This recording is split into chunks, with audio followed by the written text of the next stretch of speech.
Convido os irmãos a abrirem as Bíblias em Apocalipse capítulo 18. Apocalipse capítulo 18. Faremos a leitura do verso 9 ao verso 24. Apocalipse 18, do 9 ao 24, nos diz assim a palavra do nosso Deus.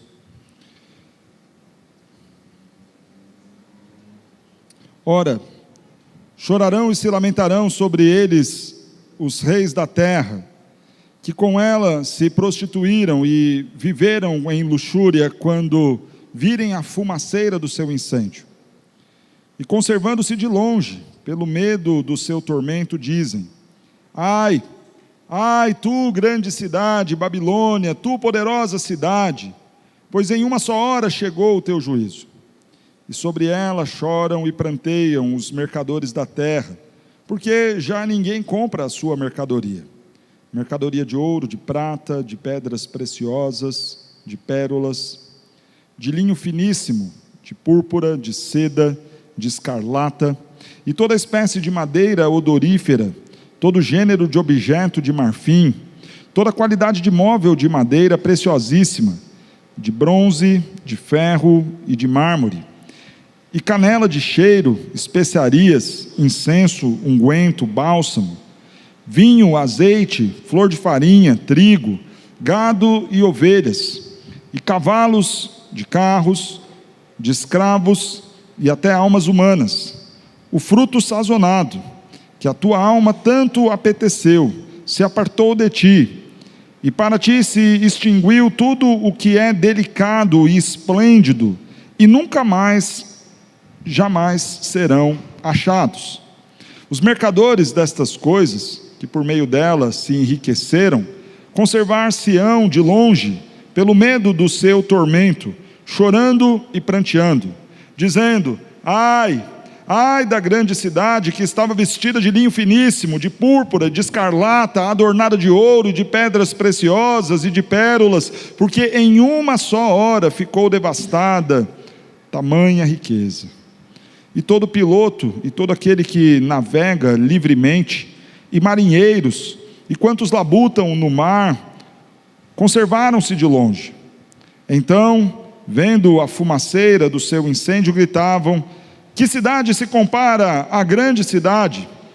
Lançaram pó sobre a cabeça e chorando, pranteando, gritavam: Ai, ai da grande cidade, na qual se enriqueceram todos os que possuíam navios no mar, à custa da sua opulência, porque em uma só hora foi devastada. Exultai sobre ela, ó céus, e vós, santos, apóstolos e profetas, porque Deus contra ela julgou a vossa causa.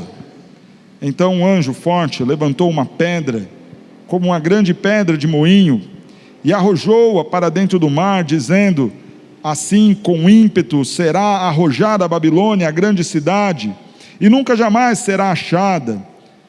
E voz de arpistas, de músicos, de tocadores de flautas e de clarins, jamais em ti se ouvirá, nem artífice algum de qualquer arte jamais em ti se achará, e nunca jamais em ti se ouvirá o ruído de pedra de moinho. Também jamais em ti brilhará luz de candeia, nem voz de noivo ou de noiva jamais em ti se ouvirá, pois os teus mercadores foram os grandes da terra, porque todas as nações foram seduzidas pela tua feitiçaria, e nela se achou sangue de profetas, de santos e de todos os que foram mortos sobre a terra. Nós continuaremos a ver a vingança do nosso Deus contra os inimigos. Nós acabamos de ler na nossa liturgia: o Senhor nosso Deus é o Deus da vingança. E quando nós consideramos esta ideia de vingança, parece ser algo muito pesado, algo muito distante da graça, da bondade, da misericórdia de Deus. No entanto, irmãos, quando a Escritura apresenta este Deus como sendo Ele o vingador, há aqui um enaltecimento de um atributo de Deus que tem sido ignorado por muitos.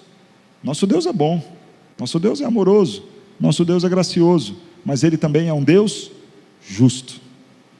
Por isso, tanto a leitura do Salmo 94 em nossa liturgia, como também o texto de Naum, exaltam ao nosso Deus, e foi parte da nossa liturgia louvar ao Senhor por sua justiça. A adoração a um Deus que não seja este revelado na Escritura, não será adoração ao Deus verdadeiro. E vale aqui nós fazermos esta consideração. Se você adora um Deus que foi criado no seu imaginário, mas que nada tem a ver com o Deus da Escritura, você pode estar dentro de uma igreja, você pode ter versículos bíblicos, mas este não será o verdadeiro Deus, e esta não será a verdadeira adoração. Você criou um Deus, a imagem de um Deus que, se este não tiver nada a ver com a Escritura, então você terá um sério problema com isso. E infelizmente, quantos são os que em nosso dia pensam estar adorando a Deus, quando na verdade estão adorando um ídolo criado por eles?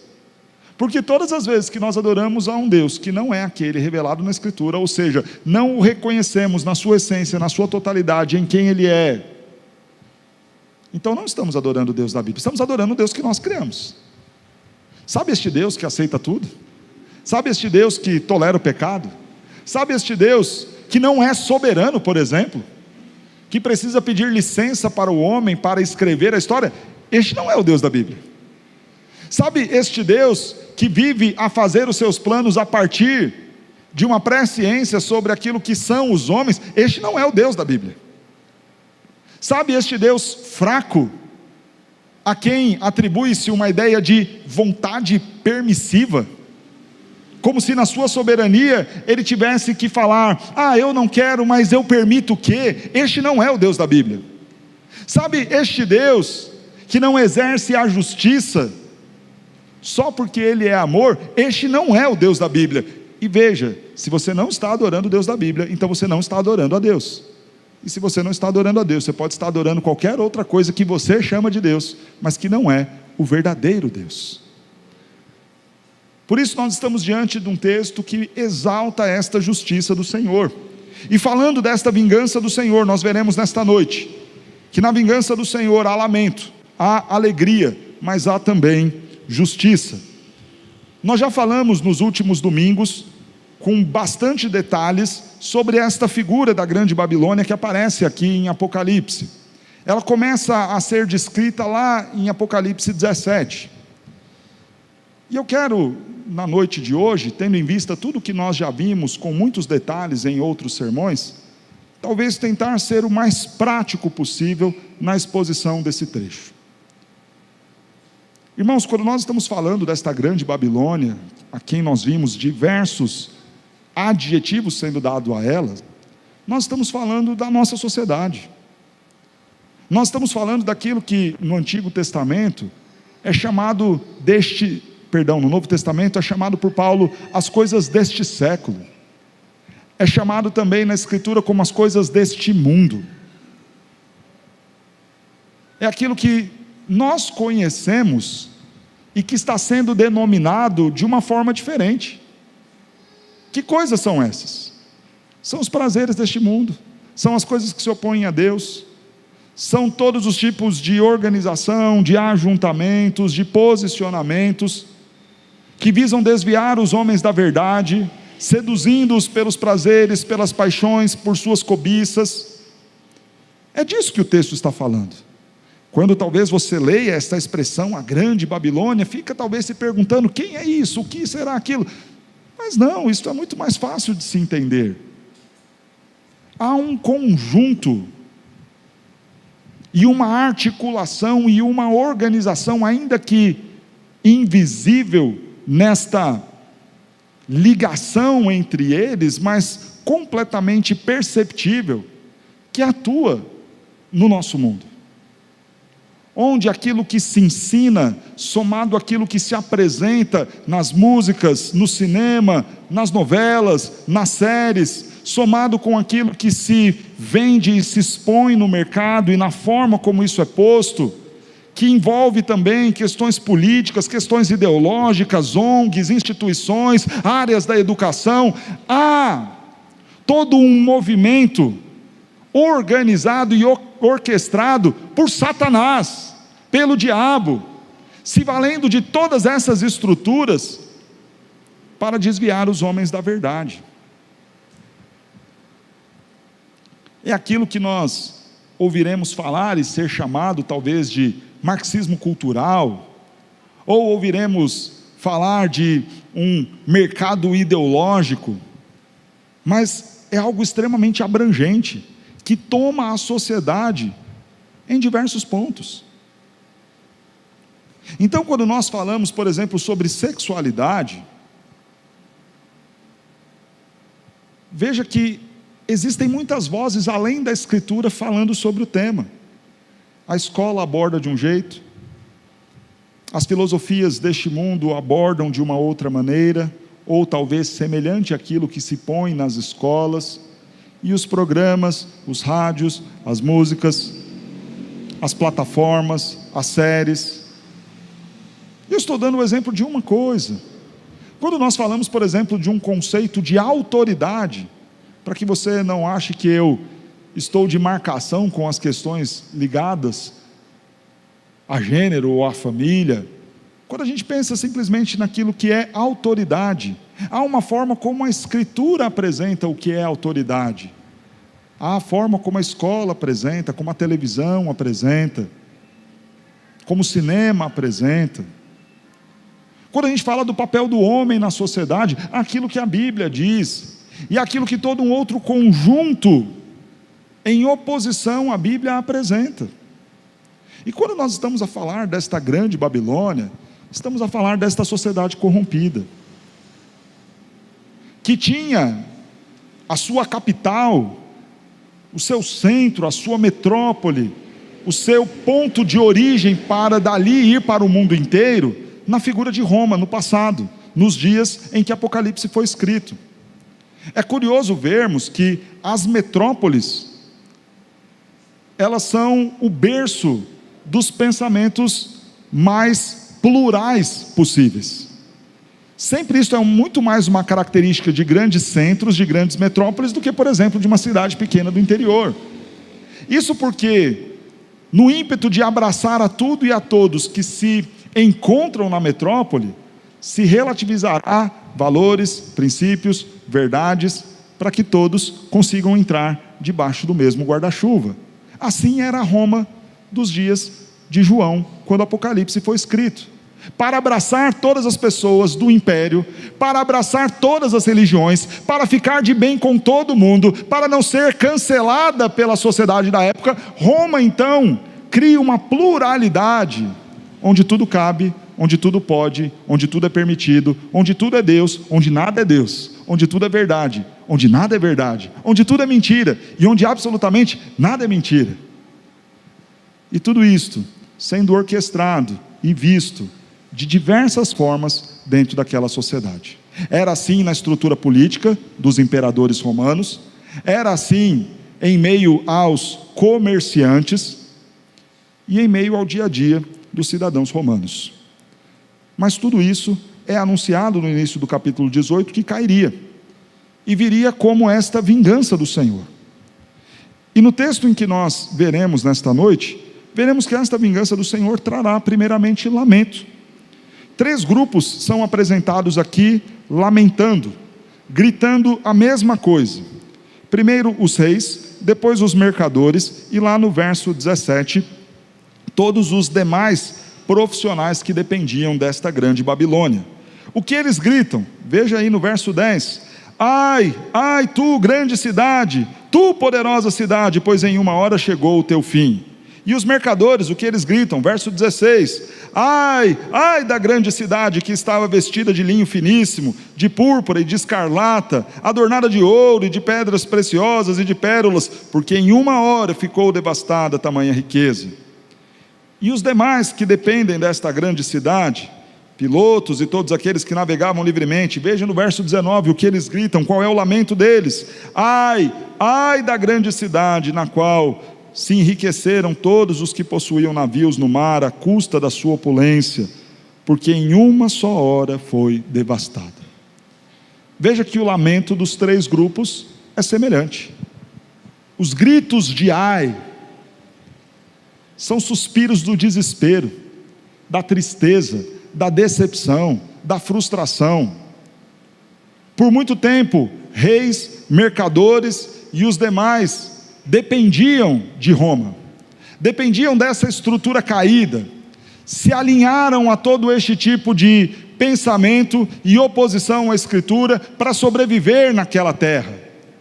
Mas agora, quando a justiça do Senhor vem contra esta grande cidade, que antes representava-se por Roma, e hoje no mundo mais global, é vista em diversas outras instituições e agrupamentos, há o grito então de ai, ai, ai a grande cidade, ai tu grande Babilônia.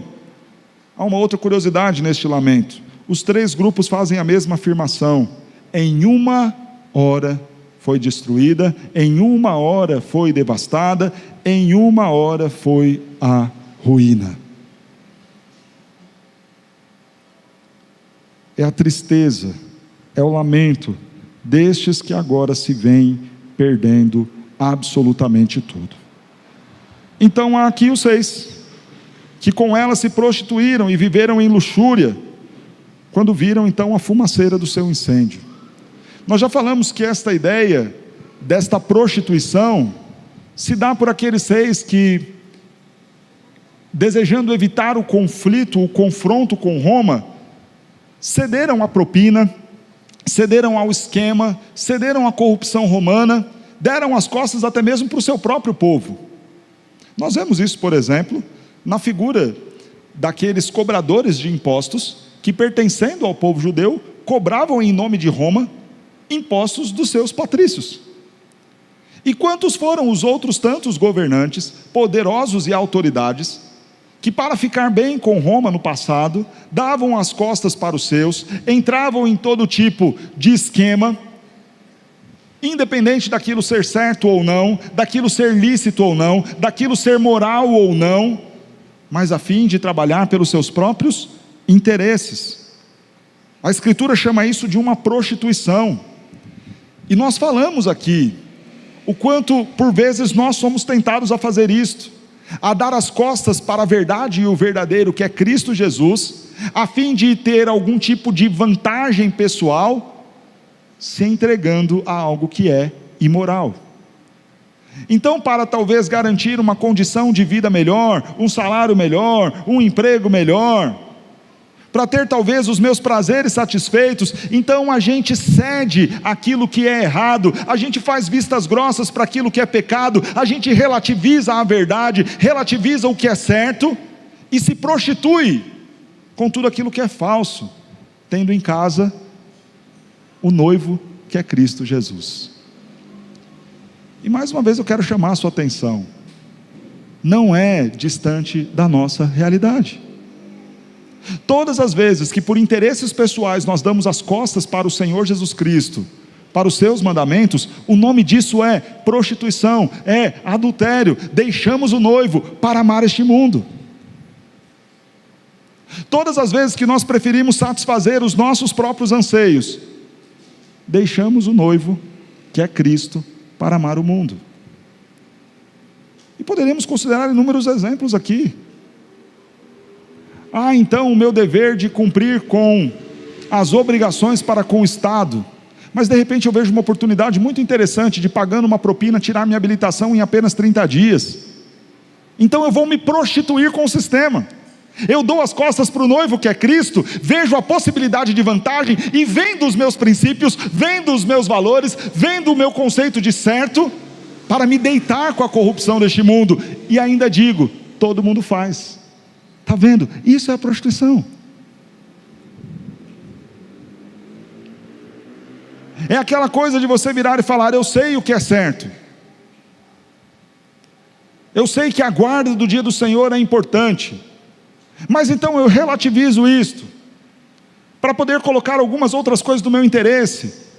É o único dia que eu tenho, pastor, para ir lá na casa da minha sogra, para dar aquele talento na minha casa, para lavar as minhas roupas e aproveitar o solzão do domingo, para fazer a faxina, para arrumar o meu carro. Então a gente se prostitui, porque a gente vai levar em consideração todos os nossos interesses, para ter aquele momentinho de prazer, dormindo um pouquinho até mais tarde, respirando às 3 da tarde com o almoço pronto e a casa limpa, olhando para o carro bem lavado e encerado para ir à noite para a igreja, tendo estes prazeres, a gente se prostitui por eles, dá as costas para o noivo, negocia os valores, os princípios, o que é certo, faz do dia do Senhor um dia como qualquer outro, faz da intimidade que deveríamos ter com o nosso Deus neste dia que é santo, para viver uma intimidade com o mundo e a corrupção deste mundo, tal qual este mundo vive, dando as costas para o noivo,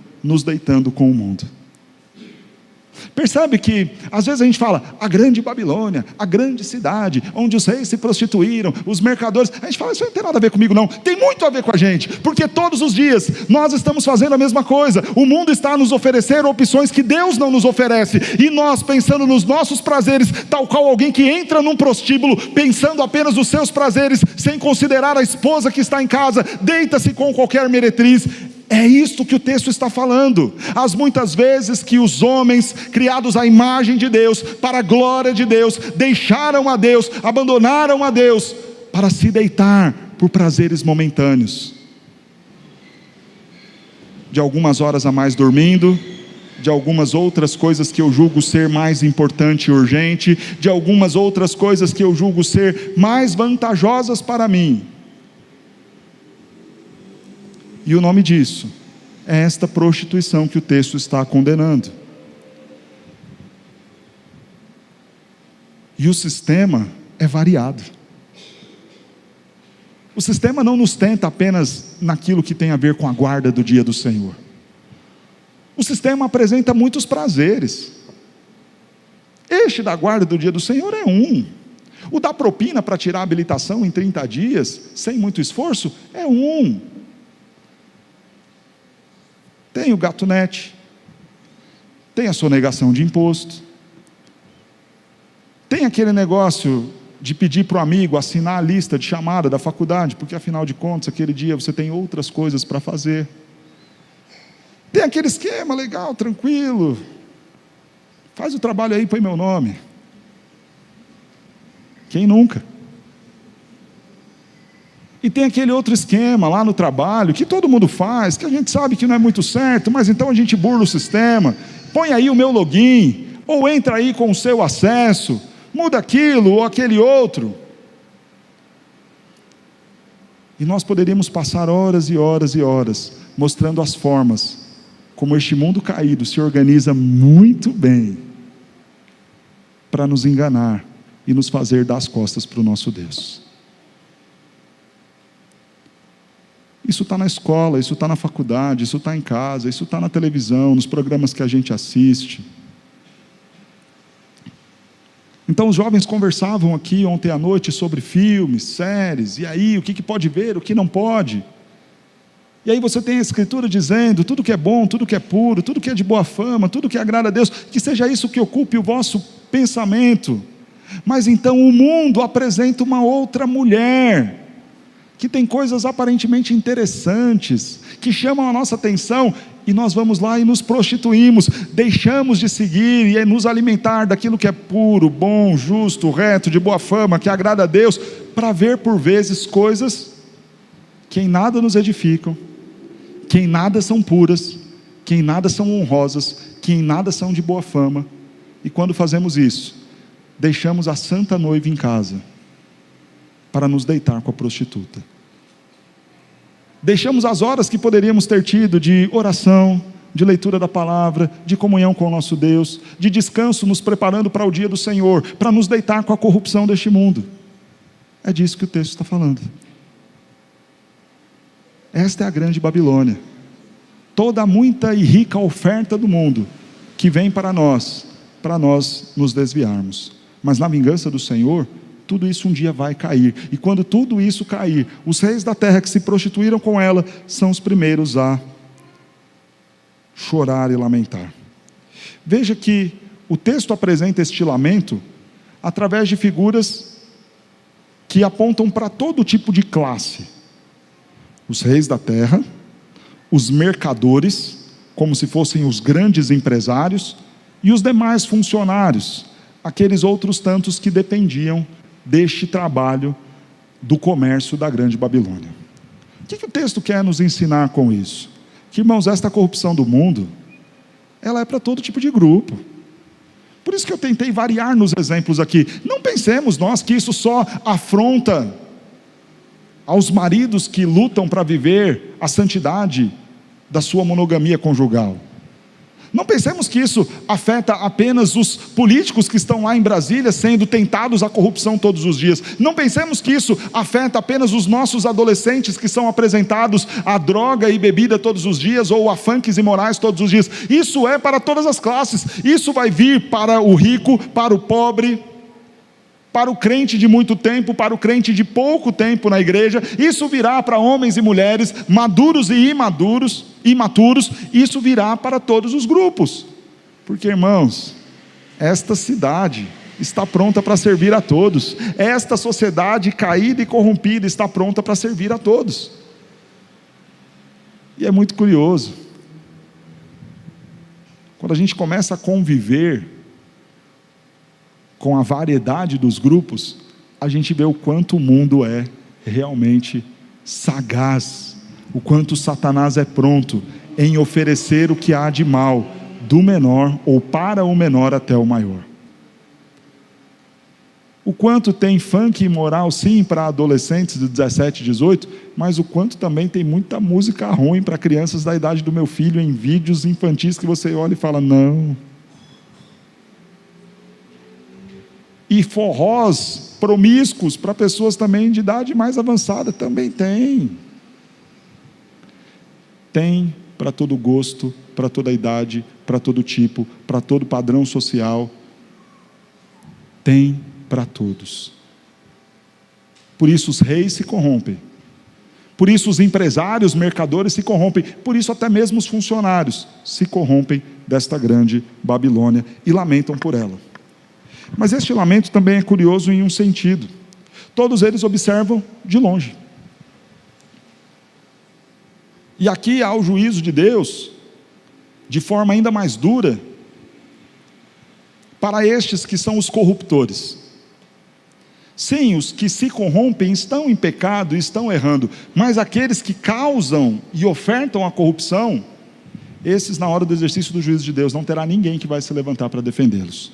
Isso é óbvio, todo mundo quer pagar o esquema da propina, mas na hora que estoura a investigação e vão prender o diretor lá da Secretaria de Transporte, ninguém vai lá defendê-lo e falar, olha, graças a ele eu consegui a minha habilitação em 20 dias, não, ninguém vai fazer isso, ele que vai preso e você só vai no máximo de longe falar, e aí, você viu o que aconteceu lá?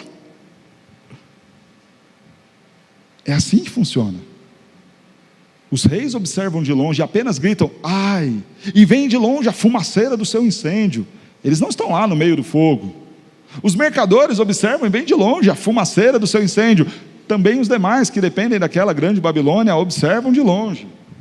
Todos eles lamentam, porque nada agora os tem. E é interessante ver tudo aquilo que está envolvido com esta grande nação.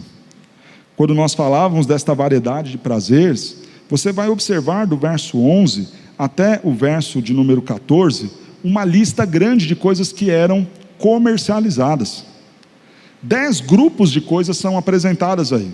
Eles vendem pedras e metais, eles vendem tecidos, eles vendem móveis e madeiras, eles vendem elementos construtivos como mármore e bronze, eles vendem temperos e perfumes, eles vendem comida, eles vendem animais, eles vendem meios de transportes, carros e cavaleiros, eles vendem homens, escravos e almas humanas. E aqui eu preciso dar uma pausa. Se a lista em todos os outros aspectos não carece de muita explicação, é o que de fato é o que o texto está dizendo. Quando a gente fala de escravos e até almas humanas, era a forma como aquela sociedade enxergava os seus escravos, como se fossem bichos, desalmados, sem qualquer tipo de sentimento. Vendem os homens como se nada eles fossem, como se eles não tivessem mães, pais, filhos, esposas, como se eles não tivessem qualquer tipo de vínculo, qualquer tipo de necessidade, qualquer tipo de sentimento, qualquer tipo de possibilidade de sofrer a dor, a tristeza que lhes era imposta. Porque tudo isso que eu acabei de dizer são faculdades da alma. Mas para aqueles homens, aqueles escravos não são seres humanos, são apenas corpos de trabalho. Porque o ser humano tem corpo e alma, aqueles não. Estão prontos a comercializar absolutamente tudo. E o fruto sazonado. Essa lista de coisas aqui, irmãos, aponta primeiramente a variedade. Tem de tudo. O próprio número 10, das 10 classes de coisas que são apresentadas, é uma referência a essa ideia do que é completo. O que este mundo oferece a nós? Tudo. Em todas as áreas, para todos os gostos e todas as pessoas. Há uma abundância destes prazeres.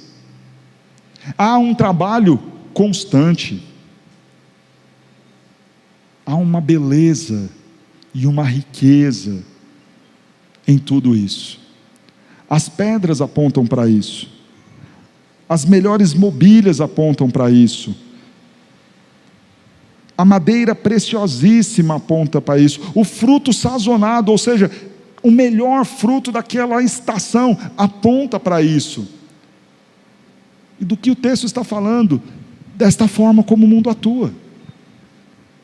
Não sejamos ingênuos, achando que apenas algumas áreas da vida foram afetadas pelo pecado, que a atuação do diabo se dá apenas em algumas áreas. Não, em todas as áreas da vida humana há a corrupção do pecado e o dedo do diabo. Em absolutamente todas as áreas.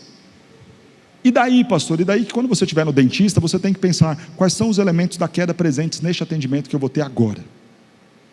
E quando você estiver lá na clínica de estética, você tem que pensar quais são os elementos da queda que estão afetando a minha percepção de mundo e glorificar a Deus neste momento. E quando você estiver lá, tranquilo, sentadão em casa agora, comendo uma pizza depois do culto, buscando alguma coisa para assistir, você tem que ter a consciência e não pode ser imaturo ou inocente, achando que não tem dedos do diabo ali, naquilo que você vai assistir, naquilo que você vai clicar. Sempre há. E assim é para os seus filhos, independente da idade deles. Assim é para os ricos, assim é para os pobres. E às vezes a gente vai virar e falar, não, isso daí só vai atingir as pessoas mais ignorantes, com baixa escolaridade e pouca instrução. Há para eles também, e há para aqueles que são superdoutores, porque o mundo, irmãos, e o diabo, eles não brincam em serviço. São reis, são empresários, são mercadores, todos que o tempo inteiro estão trabalhando para servir a este grande império do mal. Há o lamento, há de tudo isso. No entanto, o texto também vai nos mostrar que há exultação. Enquanto uns lançam pó sobre a cabeça e gritam ai, ai, enquanto eles veem a destruição em apenas uma hora, e a ideia de uma hora não pensemos que seja algo literal, mas é a ideia de um juízo vindo e sendo derramado de forma dura, rápida. Talvez a agressividade do quanto será o exercício da justiça de Deus. Enquanto há lamento, há também júbilo. Veja comigo o verso de número 20. Exultai sobre ela, ó céus, e vós santos, apóstolos e profetas, porque Deus contra ela julgou a vossa causa. Se para uns, estes que abraçaram este mundo e este jeito mundano de ser e viver, restam a eles apenas o lamento, para o povo de Deus, os santos, os profetas, os apóstolos, para estes há um convite à exultação, ao júbilo, à festa. Por quê? Porque Deus agiu contra ela e julgou a vossa causa. Deus atendeu ao chamado, ao grito de socorro da igreja. O povo dele que vai clamar e falar, ah Senhor, volta logo. Irmãos, e quantos são os momentos em que nós falamos, Senhor, volta logo? Quantos são os momentos em que diante das barbaridades presentes neste mundo, a gente olha um para o outro e fala, que o Senhor volte logo, o mundo está perdido. Não é assim que a gente fala? É muita imoralidade, É muita perversão. A cada notícia que chega para nós, a gente fala: Senhor, volta logo e vem, Senhor, exerce o seu juízo, ponha fim a tanta perversidade, a tanta maldade, a tanta crueldade, ponha fim, Senhor, a tudo isso que atrai os nossos jovens, que desviam os seus, que causam transtornos à igreja tua, ponha fim, Senhor, a tudo isso. E nós clamamos e clamamos e clamamos. Pois bem, agora é hora de júbilo, de exultação, de alegria, de festa. Deus atendeu o chamado de socorro de vocês. Deus ouviu a oração do seu povo. Deus veio contra esta cidade. Por fim, o texto mostra que nesta vingança do Senhor, que está cheia de muitos lamentos, que tem também a exultação e a alegria do povo de Deus festejando e celebrando: Deus nos ouviu e nos atendeu, também está cheia da justiça de Deus. Não é crueldade da parte do Senhor, é uma justiça completa, é uma justiça justificável. Então um anjo forte levantou uma pedra, como grande pedra de moinho, e arrojou-a para dentro do mar, dizendo: assim com ímpeto será arrojada a Babilônia, a grande cidade, e nunca jamais será achada. Irmãos, tudo aqui é uma grande ilustração. A gente sabe que as muitas águas representam as muitas nações, os muitos povos, que a figura de reis, mercadores e os demais profissionais apenas estão ali ilustrando toda uma organização que está em volta deste grande império do mal, da sociedade do tempo presente. E aqui mais uma ilustração será chamada. E esta é extremamente relacionada com aquela visão que o profeta Daniel tem no capítulo 2 do seu livro. Lembram quando Nabucodonosor levanta ali uma grande estátua e Daniel tem a visão e vê naquela estátua uma pedra vindo em direção e destruindo, e naquela estátua formada por diversos elementos: ouro na cabeça, prata no peitoral, bronze no abdômen, barro e ferro nos pés. E a visão de Daniel vem uma grande pedra que destrói tudo aquilo. Aquela estátua era a representação dos impérios: o Império Babilônico, o Império Medo-Persa, o Império Grego, o Império Romano. E a pedra de moinho que foi levantada era a representação do próprio Deus, que vem como juiz para pôr fim a todo e qualquer grande império humano. Esta mesma visão é colocada aqui.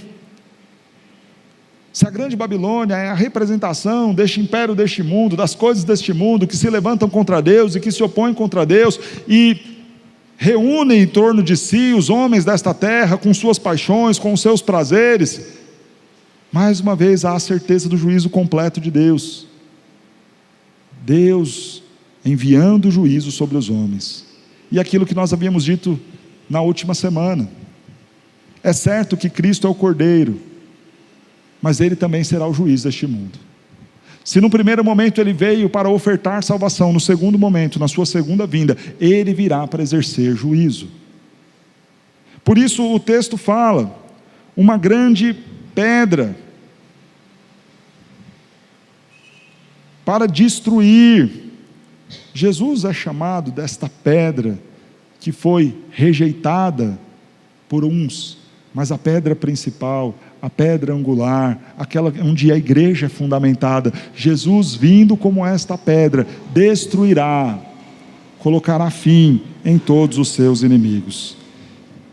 E aí, nessa justiça, não há mais festa, voz de arpista, de músicos, tocadores de flautas e clarins, já não se ouve mais. Já não há mais a produção cultural, não tem mais artífice nenhum trabalhando ali.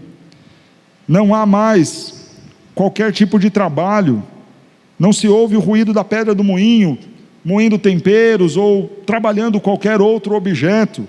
Tudo vai ser destruído e acabado. Também jamais não brilha, jamais em ti brilhará a luz da candeia. Não há mais a vida noturna, não há mais a vida social, nem noivo nem noiva, nem casamentos acontecendo, nem festas acontecendo, nem a produção cultural, nem a produção do trabalho. Nada mais há nesta cidade, porque o Senhor vem com juízo e a destrói. É aquele tempo que o Senhor põe fim a toda maldade humana. É aquele tempo, irmãos, em que todas estas organizações que no primeiro momento do nosso sermão nós citamos aqui, que estão trabalhando, estão agindo, estão desenvolvendo todo tipo de mal que seduz os homens, serão plenamente destruídas. Por quê? Por que isso? Porque Deus é justo. Porque os mercadores foram grandes na terra. Porque todas as nações foram seduzidas pela tua feitiçaria. Por que o Senhor Jesus fará isso?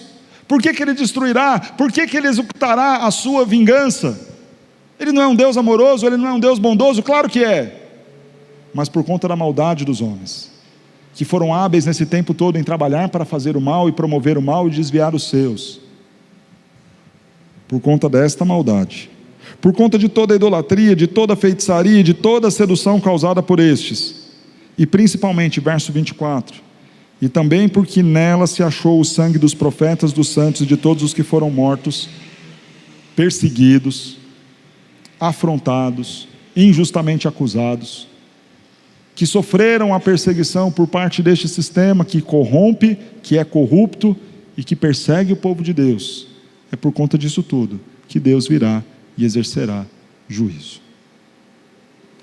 Irmãos, o que nós aprendemos com este texto? Primeiramente,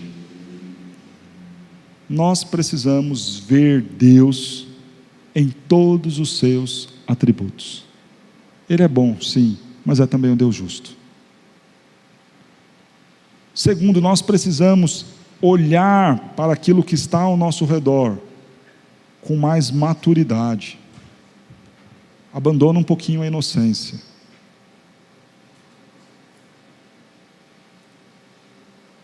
Às vezes a gente vai fazer aquela dicotomia.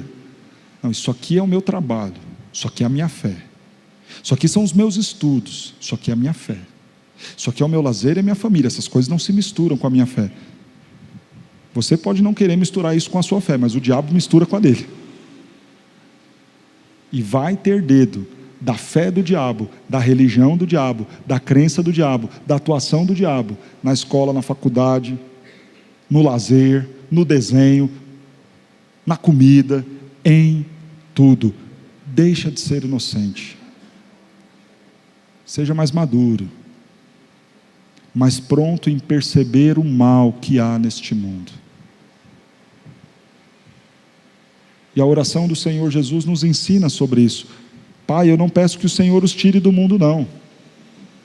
Não é para você pegar, abrir uma clareira no meio de uma floresta, fazer lá uma aldeia com 10 famílias crentes e não se envolver com este mundo. Não é isso. Mas é você viver neste mundo sem se corromper por ele. E há um exemplo belíssimo disso. Quando você olha para uma garça, o lugar onde a garça se alimenta é no meio do mangue, do lamaçal. O lugar onde a garça monta o seu ninho é ali no meio daquelas árvores e da vegetação que fica envolta de lama. Mas todas as vezes que você olha para uma garça, ela está lá branquinha, intacta, porque ela vive na lama, ela come na lama, ela faz o seu ninho na lama, mas não se suja na lama. Seja como a garça neste mundo. Você vai ter que viver na lama deste mundo. Aquilo com que você vai conviver, a sociedade onde você estará, as coisas que estarão no seu rádio, na sua televisão, na sua escola, na sua faculdade, na lavanderia onde você coloca as suas roupas, tudo isso estará tomado pelo lamaçal do pecado. Mas saiba viver neste mundo sem se contaminar por ele. Saiba se aproximar das coisas, enxergando que há atuação do diabo ali. Terceira aplicação para as nossas vidas: louve ao Senhor e festeje. Chegará o tempo da justiça do nosso Deus. Se nos assusta um pouco esta ideia de que há o pecado tomando conta de tudo, e cercando os nossos filhos, e cercando as pessoas que amamos, e cercando a nós mesmos, e cercando a nossa igreja, e cercando a nossa sociedade, há por outro lado uma certeza gloriosa, que o Senhor ouve a nossa causa, e virá para exercer o juízo. Então festeja, celebre, exulte, com esta certeza e convicção, de que o nosso Deus virá para exercer juízo. Por fim, olhe para Cristo Jesus, o juiz, o justo e o justificador. Olhe para Cristo Jesus, Ele é esta pedra. Ele é esta pedra onde nós fundamentamos a nossa salvação, por isso justificador. É Ele quem nos justifica. Pastor, eu acho que eu já me perdi, talvez eu tenha cedido a algumas dessas seduções, talvez eu já não esteja tão branco assim, talvez eu já não esteja tão limpo, tenha me sujado neste lamaçal das coisas que tem na minha empresa, no meu bairro, no meu condomínio. Eu cedi, eu errei, eu falhei, e agora? Nós temos um justificador que é Cristo Jesus. Nós temos alguém que está pronto a edificar a sua igreja, alguém que está pronto a ser a pedra, onde nós, se nos refugiarmos nele, nos segurarmos nele, firmarmos a nossa vida e a nossa salvação nele, teremos e seremos salvos. Cristo Jesus é esta pedra onde nós precisamos fundamentar a nossa fé. Por quê? Porque Ele foi aquele que viveu neste mundo caído, sem contudo pecar. Creia em Cristo Jesus, e a justiça de Cristo estará sobre a sua vida. Porque Jesus, Ele é o justificador, mas Ele também é o justo. Ele é o justo, que fez tudo perfeitamente, aquilo que a gente não dá conta de fazer, Ele fez por nós. Ele pagou o preço na cruz em nosso lugar. Por que Jesus? Porque Ele também é o juiz que virá, depois de ter ofertado salvação e dizer: vinde a mim os que estáis cansados e sobrecarregados, Ele virá e voltará como vingador desta terra. Onde você estará quando tudo isso acontecer? Estará entre os que lamentarão? Estará entre aqueles que serão incendiados pela ira de Deus? Ou estará ao lado do nosso Senhor Jesus Cristo, o justo, juiz e justificador dos seus? Que nós estejamos ao lado de Cristo Jesus, porque este convite Ele faz hoje a mim e a você. Venham, venham, porque ainda há tempo, ainda há oferta de salvação. Mas chegará um dia, repentinamente, em menos de uma hora, que Ele virá e executará o seu juízo. Não ceda às coisas deste mundo, viva de um modo diferente no mundo caído. Creia em Cristo Jesus, para que a justiça dele esteja sobre você. Seguro eu estou e eu não tenho temor do mal, sim guardado pela fé em meu Jesus.